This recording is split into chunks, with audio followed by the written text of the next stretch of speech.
السلام علیکم پیارے دوستو، پیش خدمت ہے قصہ گدڑی کا لال۔ بہت دن ہوئے، سمندر کے کنارے ایک چھوٹا سا گاؤں تھا۔ اس میں ایک بیوہ رہا کرتی تھی، اس کا ایک ننھا سا بچہ تھا۔ وہ روزانہ سمندر کے کنارے چلی جاتی اور مچھیروں کی گری پڑی مچھلیاں جمع کر کے لے آتی۔ اس طرح اس کا اور اس کے بچے کا گزارا چل رہا تھا۔ ایک دن وہ سمندر کے کنارے مچھلیاں چن رہی تھی کہ کچھ دور ایک جہاز آ کر ٹھہرا اور اس میں سے 3 آدمی ایک کشتی پر سوار ہو کر ساحل پر آئے۔ ان کے ہاتھوں میں دوربینیں تھیں۔ وہ لمبے لمبے ڈگ بھرتے عورت کی طرف آ رہے تھے۔ غریب عورت نے ڈر کے مارے مچھلیوں کی ٹوکری زمین پر رکھ دی اور بچے کو سینے سے چمٹا کر خوف بھری نظروں سے آنے والوں کو دیکھنے لگی۔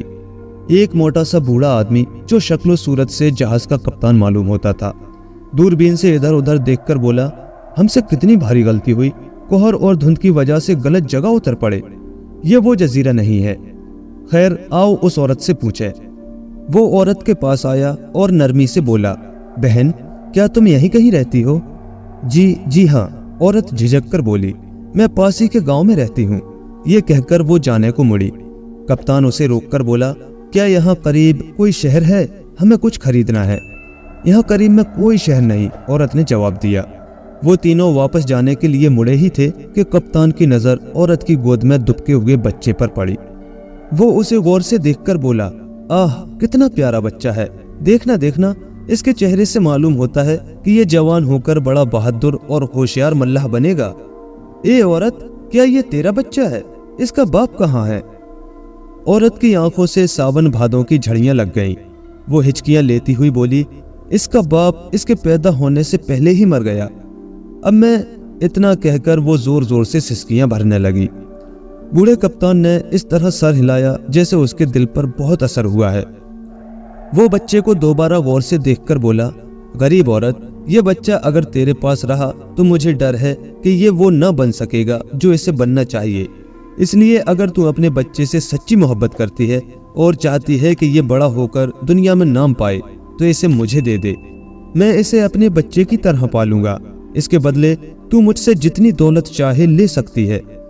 ماں نے اپنے اکلوتے بچے کی طرف محبت بھری نظروں سے دیکھا اور پھر اسے سینے سے لگا کر بولی، نہیں، میں اپنے بچے کو کسی قیمت پر بھی نہیں دے سکتی۔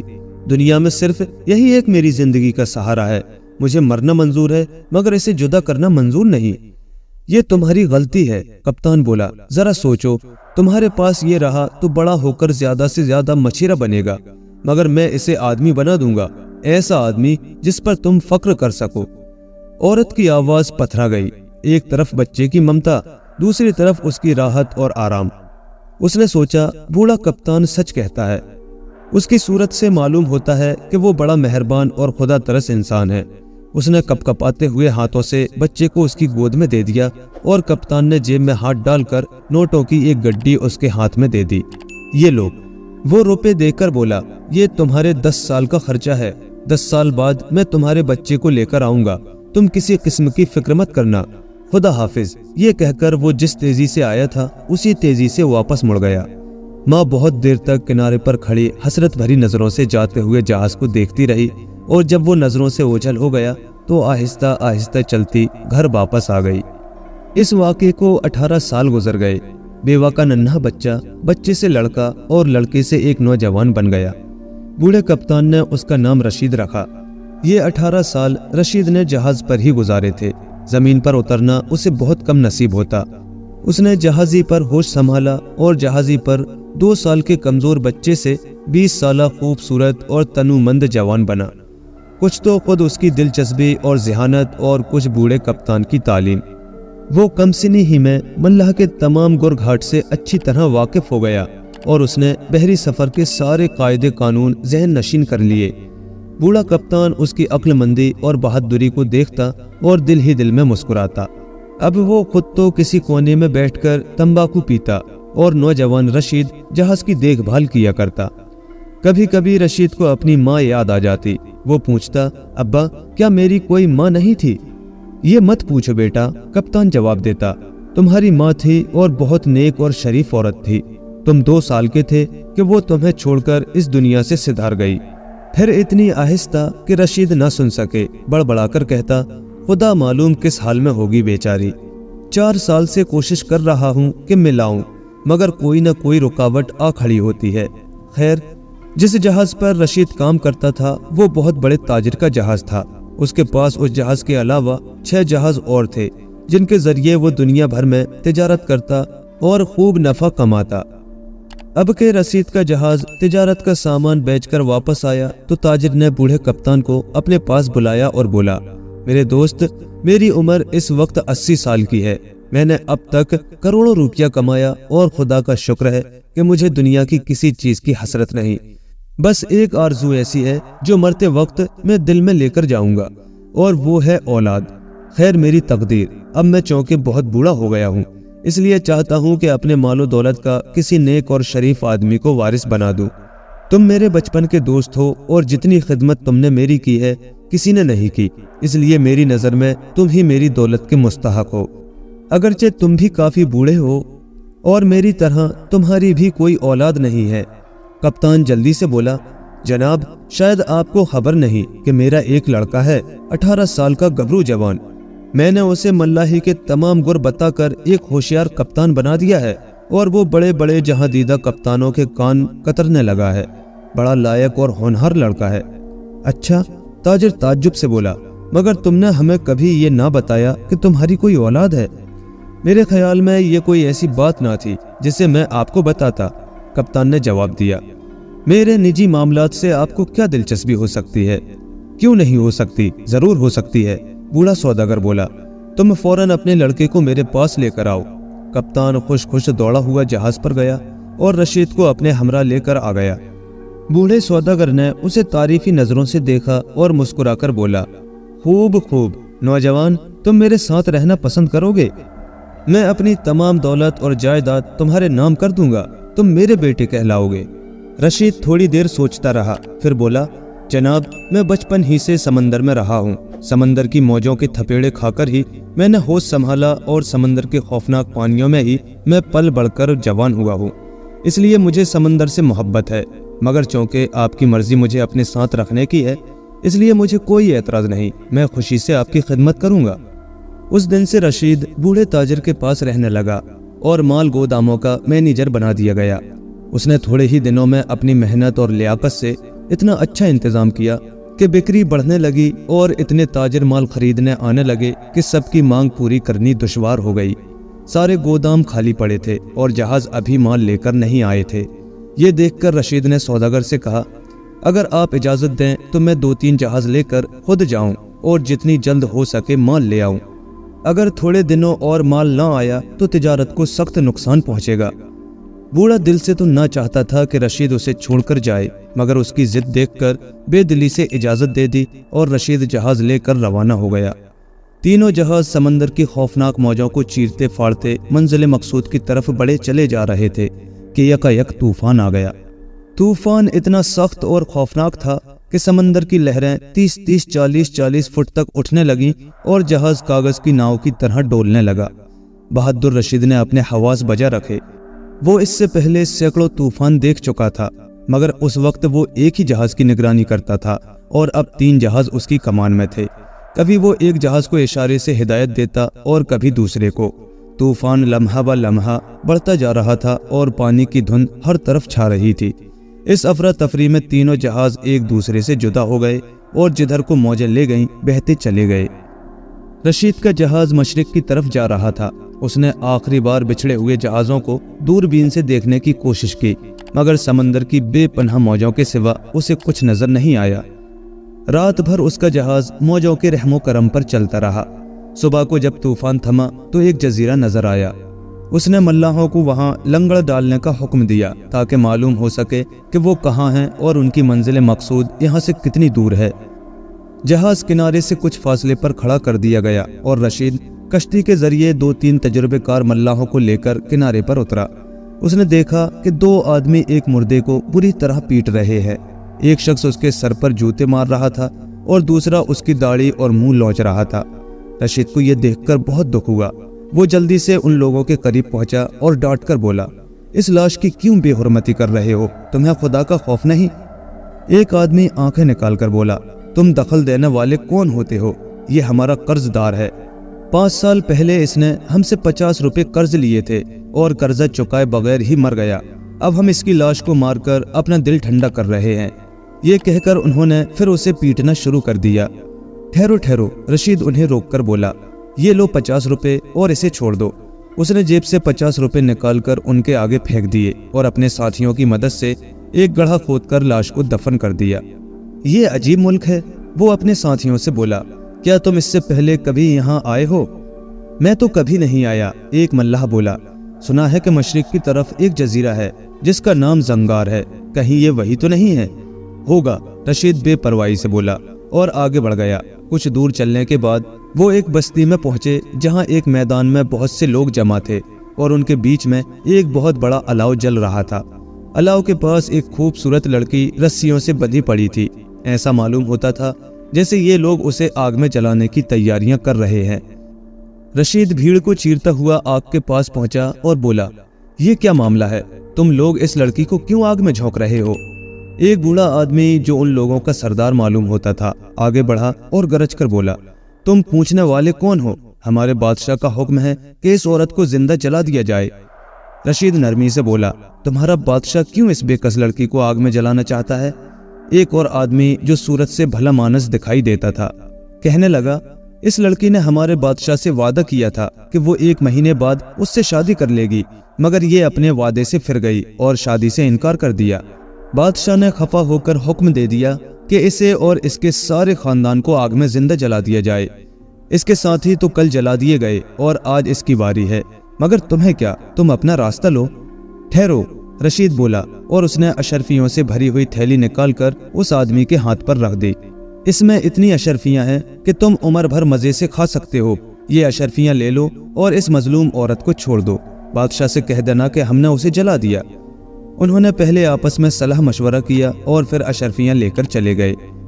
लड़की ने शुक्रिया भरी नजरों से रशीद को देखा और आहिस्ता से बोली, नौजवान, अगर तुम मेरी जान न बचाते तो मेरा भी वही हशर होता जो मेरे साथियों का हुआ। तुम इस मुल्क में अजनबी मालूम होते हो, कौन हो? रशीद ने उसे बताया कि वो एक जहाज का कप्तान है और कोयला लेकर मिस्र जा रहा है ताकि वहां से सामान्य तिजारत खरीद कर लाए। कोयला? लड़की हैरत से बोली, इस मुल्क के लोग कोयले पर जान देते हैं और उसे बड़े शौक से खाते हैं। तुम उन्हें जितना कोयला दोगे उतना ही वो तुम्हें सोना देंगे। अच्छा, रशीद भौचक्का होकर बोला। हाँ, लड़की ने कहा, तुम ऐसा करो कि शहर के सबसे बड़े सौदागर के पास जाओ और उससे कहो कि मेरे पास कोयले से भरा हुआ एक जहाज है और मैं इसे फरोख्त करना चाहता हूँ। वो खुशी से राजी हो जाएगा और तुम्हें उसके बदले सोना दे देगा, मगर होशियारी और चालाकी की जरूरत है। जैसे ही सौदा हो जाए और सोना तुम्हारे जहाज में पहुंच जाए, तुम जहाज का लंगर उठा देना और जितनी जल्दी हो सके यहाँ से निकल भागने की कोशिश करना। अगर जरा भी देर हुई तो ये वहशी लोग तुम्हें जिंदा न छोड़ेंगे और तुम्हें मारकर तुम्हारे जहाज और सारे सामान पर कब्जा कर लेंगे। रशीद ने उसके मशवरे पर चलने का वादा किया और शहर के सबसे बड़े सौदागर के घर पहुंचा। वो बड़े अखलाक से पेश आया और जब रशीद ने उसे ये बताया कि वो एक जहाज भरकर कोयला लाया है तो वो उछल पड़ा और बोला, तो क्या आप उसे मेरे हाथ फरोख्त करना चाहते हैं? मुंह मांगे दाम दूंगा, आज ही सौदा हो जाए तो अच्छा है। रशीद ने उससे कोयले के बराबर सोना मांगा। सौदागर पहले तो हिचकिचाया मगर फिर राजी हो गया। सोना कल सुबह 6 बजे मेरे जहाज पर पहुंच जाए, रशीद ने सौदागर से कहा। मैं किनारे पर कोयला डाल दूंगा। ये कहकर वो चला आया। लड़की बैठी उसका रास्ता देख रही थी। सारी गुफ्तगू सुनकर वो बोली, तुम अपने आदमियों को अभी से तैयार रहने का हुक्म दे दो ताकि जो ही सोना जहाज पर आए वो लंगर उठा दें। जरा भी देर की तो फिर दुनिया की कोई ताकत तुम्हें नहीं बचा सकती। रशीद ने अपने सारे मल्लाहों को तंबिया कर दी कि वो हुक्म मिलते ही लंगर उठा दें। वो रात आंखों ही आंखों में कट गई। सुबह होते ही सौदागर गाड़ियों में सोना भरकर आ मौजूद हुआ। रशीद ने पहले ही से कोयला किनारे पर उतार दिया था। जब सारा सोना जहाज में आ गया तो वो चिल्लाकर बोला, लंगर उठाओ। हुक्म की देर थी, जहाज चल पड़ा। रशीद ने दूरबीन से देखा कि हजारों आदमी लाठी, बल्लम और बर्छे लिए किनारे पर इधर उधर दौड़ रहे हैं। बूढ़ा ताजिर और कप्तान रशीद की गुमशुदगी से बड़े परेशान थे। उसके दोनों साथी जहाज समंदर में धक्के खाकर वापस आ चुके थे, मगर उसके जहाज का पता ना था। जब रशीद का जहाज बंदरगाह में पहुंचा तो बूढ़ा सौदागर और कप्तान खुशी से फूले न समाये। और जब उन्हें ये मालूम हुआ कि वो अपने साथ ला तादाद सोना लाया है तो उनकी मसरत का ठिकाना ना रहा। बूढ़ा सौदागर लड़की के साथ बड़ी मेहरबानी और मोहब्बत से पेश आया और उसकी खूब खातिर मदारत की, लेकिन रशीद ने देखा कि वो कुछ चुप चुप और गमगीन सी रहती है। आखिर एक दिन उसने पूछ ही लिया। वो बजाय इसके कि उसके सवाल का जवाब देती बोली, क्या तुम अब कहीं नहीं जाओगे? नहीं, क्यों? रशीद हैरानी से बोला, मैं इतने दिनों बाद तो आया हूँ, अब कुछ दिन आराम करना चाहता हूँ। लेकिन क्यों, तुम्हारा कुछ काम है? हाँ, लड़की सर झुकाकर बोली, पहले तुमने अपने काम के लिए सफर किया था, अब मेरे काम के लिए सफर करोगे। बोलो, क्या तुम हस्पानिया जाओगे? रशीद जल्दी से बोला, अगर तुम्हारा कोई काम है तो जरूर जाऊंगा। तुमने मेरे ऊपर वो एहसान किया है जिसे मैं तमाम उम्र भूल नहीं सकता। सबसे पहले तुम एक जहाज में कुछ सामान भर लो और अपने मालिक से कहो कि मैं तिजारत के लिए हस्पानिया जाना चाहता हूँ। जब वो इजाज़त दे दे तो फिर मेरे पास आना, मैं तुम्हें चंद बातें बताऊंगी। रशीद ने एक जहाज में कोयला भरा, फिर सौदागर से हस्पानिया जाने की इजाज़त लेकर लड़की के पास आया और बोला, जहाज तैयार है, अब बताओ क्या कहना चाहती हो। लड़की ने अलमारी में से एक निहायत उम्दा कोट निकाला और बोली, लो ये कोट, जब तुम हस्पानिया के दारुल सल्तनत में पहुंच जाओ तो इतवार के दिन ये कोट पहनकर शाही गिरजा घर जाना। वहां पादरी के मेंबर के करीब 3 कुर्सियां पड़ी होंगी, 2 सोने की और 1 चांदी की। तुम चांदी की कुर्सी पर बैठ जाना, ये एक अंगूठी और एक किताब और लो। अंगूठी को दाहिने हाथ की उंगली में पहन लेना और कुर्सी पर बैठकर ये किताब पढ़नी शुरू कर देना। अगर बादशाह या मलका तुमसे बात करे तो खामोशी से उठकर बाहर चले जाना, फिर इंतजार करना कि क्या होता है। रशीद ने लड़की की बताई हुई बातों को खूब जहन नशीन कर लिया और जहाज में सवार होकर हस्पानिया की तरफ चल पड़ा। 3 हफ्ते बाद वो हस्पानिया की बंदरगाह में पहुंचा, फिर वहां से सीधा दारुल सल्तनत गया और एक सराय में जा ठहरा। इतवार का दिन आया तो वो लड़की का दिया हुआ कोट पहनकर गिरजाघर पहुंचा। नमाज का वक्त हो चुका था, तमाम गिरजा अफसरों और अमीरों से खचाखच भरा हुआ था। रशीद बड़े वक़ार से चलता हुआ सबसे आगे चांदी की कुर्सी पर बैठ गया। थोड़ी देर बाद बादशाह और मलका भी आ गए और रशीद की दाहिनी तरफ वाली सोने की कुर्सी पर बैठ गए। दुआ शुरू हो गई। रशीद ने जल्दी से लड़की की किताब जेब से निकाली और पढ़ना शुरू कर दिया। साथ ही साथ सतरों पर उंगलियां भी फेरता जाता जिसमें लड़की की दी हुई अंगूठी पहने हुए था। सारे लोग दुआ में मशगूल थे, मगर बादशाह और मलका रशीद की तरफ देख रहे थे। देखते ही देखते मलका की आंखों से आंसुओं की झड़ी लग गई और वो हिचकियां लेकर रोने लगी। रशीद उसे रोता देखकर एकदम बाहर निकल आया और सराय चला गया। थोड़ी देर बाद 3 सिपाही आए और उससे कहा कि बादशाह सलामत आपको याद फरमाते हैं। रशीद ने कहा, मैं शाम को हाजिर हो जाऊंगा। जब वो शाम को शाही महल पहुंचा तो बादशाह और मलका बेचैनी से उसका इंतजार कर रहे थे। उसे देखते ही दोनों खड़े हो गए। रशीद शर्मिंदा होकर बोला, हुजूर, मुझे खामा खां शर्मिंदा कर रहे हैं। मेरा फर्ज है कि मैं हुजूर की ताज़ीम बजा लाऊं। नहीं, कोई बात नहीं, बादशाह बोला, तुम हमारे मेहमान हो, क्या आज शाम का खाना तुम हमारे साथ खाओगे? मेरी मजाल है कि मैं इनकार करूं, रशीद ने अदब से जवाब दिया और बादशाह उसका हाथ पकड़कर खाने के कमरे में ले गया। जब तीनों बैठ गए और खाना खाने लगे तो मलका झिझके हुए लहजे में बोली, नौजवान, मैं तुमसे एक बात पूछती हूँ, सच सच जवाब दोगे? जरूर मलका आलिया। मलका बोली, क्या वो कोट, अंगूठी और किताब तुम्हें किसी लड़की ने दी थी? जी हाँ, आपका फरमाना दुरुस्त है, रशीद ने जवाब में कहा। आह, तो फिर मलका आंसू पहुंचकर बोली, तो फिर वो कहाँ है? खुदा के लिए मुझे उसका पता बता दो, मेरा दिल कह रहा है कि वो मेरी लड़की है। रशीद बोला, मैंने उसे एक अजीबो गरीब जजीरे में वहशियों के नरगे से बचाया था। वो लोग उसे आग में जला रहे थे। अब वो मेरे वतन में है और मेरे बाप के पास आराम से रह रही है। उसके साथ कुछ और आदमी भी थे? मलका ने जल्दी से पूछा। नहीं, रशीद ने जवाब दिया, वो कहती थी कि मेरे माँ बाप को इन वहशियों ने जला दिया। अफसोस, मैं एक दिन देर से पहुंचा। आह, मलका बोली, वो उसके माँ बाप नहीं थे, नौकर थे। वो जरूर मेरी बच्ची है, मेरी बच्ची। मलका की आवाज भर्रा गई और वो फूट फूट कर रोने लगी। रशीद ने खाने से हाथ खींच लिया और मलका को दिलासा देकर बोला, मगर वो आपसे जुदा कैसे हुई? मलका हिचकियां लेते हुए बोली, 5 साल हुए, हम बहरी जहाज में तुर्की जा रहे थे। रास्ते में किसी नामालूम जगह पर बहरी लुटेरों ने हमारा जहाज लूट लिया। सामान के साथ वो शहजादी को भी चंद नौकरों के साथ उठा ले गए। मैंने और जहां पनाह ने बड़ी मुश्किल से जान बचाई। जब से आज तक उसका पता नहीं। तुम्हारे पास जो चीजें हैं वो उसी की हैं। ان سے معلوم ہوتا ہے کہ وہ ضرور ہماری لڑکی ہے۔ آہ میری بچی، اتنا کہہ کر ملکہ دم لینے کے لیے رکی اور پھر بولی، نوجوان تم فوراً واپس جاؤ اور شہزادی کو لے کر آؤ۔ میں بادشاہ سلامت کی طرف سے وعدہ کرتی ہوں کہ تمہارے ساتھ اس کی شادی کر دی جائے گی۔ شکریہ ملکہ عالیہ، رشید سر جھکا کر بولا، میں نے جو کام کیا ہے وہ کسی لالچ سے نہیں کیا، یہ میرا فرض تھا۔ آپ ایک جہاز میرے ساتھ کر دیجئے، میں آپ کی شہزادی آپ کو واپس پہنچا دوں گا۔ بادشاہ کے وزیروں اور امیروں کو اس واقعے کی خبر ہوئی تو انہیں یہ جان کر بہت غصہ آیا کہ ایک اجنبی ان کے ملک کی شہزادی سے شادی کرنے والا ہے۔ انہوں نے آپس میں مشورہ کیا اور وہ جہاز جو رشید کے ساتھ جا رہا تھا اس کے کپتان کو بہت سی رشوت دے کر اس بات پر آمادہ کر لیا کہ وہ موقع ملتے ہی اس کا کام تمام کر دے۔ جاتے میں تو کپتان نے رشید سے کچھ نہ کہا، مگر جب جہاز شہزادی کو لے کر ہسپانیہ کی طرف واپس چلا تو اب کپتان رشید کو ٹھکانے لگانے کا موقع تلاش کرنے لگا۔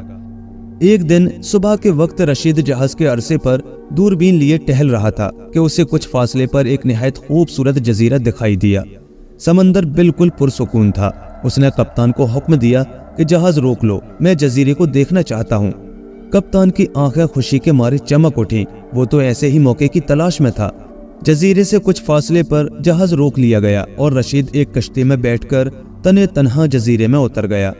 اس کے اترتے ہی کپتان نے جہاز کا لنگر اٹھا دیا اور جہاز ہسپانیہ کی طرف چل پڑا۔ شہزادی ان سب باتوں سے بے خبر تھی۔ وہ رات گئے تک رشید کا انتظار کرتی رہی۔ کپتان نے یہ کہہ کر اس کو تسلی دی کہ وہ دوسرے جہاز میں آ رہا ہے۔ شہزادی کا جہاز ہسپانیہ کے بندرگاہ میں پہنچا تو بادشاہ اور ملکہ پہلے سے وہاں موجود تھے۔ شہزادی کا رشید کی جدائی میں برا حال تھا، وہ روتے روتے نڈھال ہو گئی تھی۔ بادشاہ بھی اپنے محسن کی گمشدگی سے غمگین تھا۔ کپتان نے اسے کچھ ایسی من گھڑت کہانی سنائی کہ وہ اس پر شبہ نہ کر سکا۔ ادھر رشید اس سنسان اور غیر آباد جزیرے میں ٹھوکریں کھاتا پھر رہا تھا۔ تھوڑی دور ادھر ادھر گھوم کر وہ واپس ساحل پر آیا تو جہاز کا دور دور تک پتہ نہ تھا۔ وہ مغموم اور افسردہ کنارے ہی پر لیٹ گیا۔ ایک مہینہ ہو گیا۔ رشید صبح سے شام تک کنارے پر بیٹھا رہتا کہ کوئی جہاز آتا جاتا دکھائی دے تو اسے مدد کے لیے پکارے، مگر افسوس اس کی امید پوری نہ ہوتی۔ اس کے کپڑے پھٹ پھٹا کر برابر ہو گئے تھے، سر کے بال اور ناخن اتنے بڑھ گئے تھے کہ اس کی صورت دیکھ کر خوف آتا تھا۔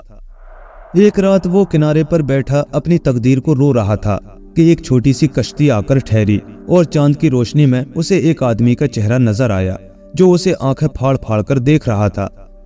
کیا تم ہی رشید ہو؟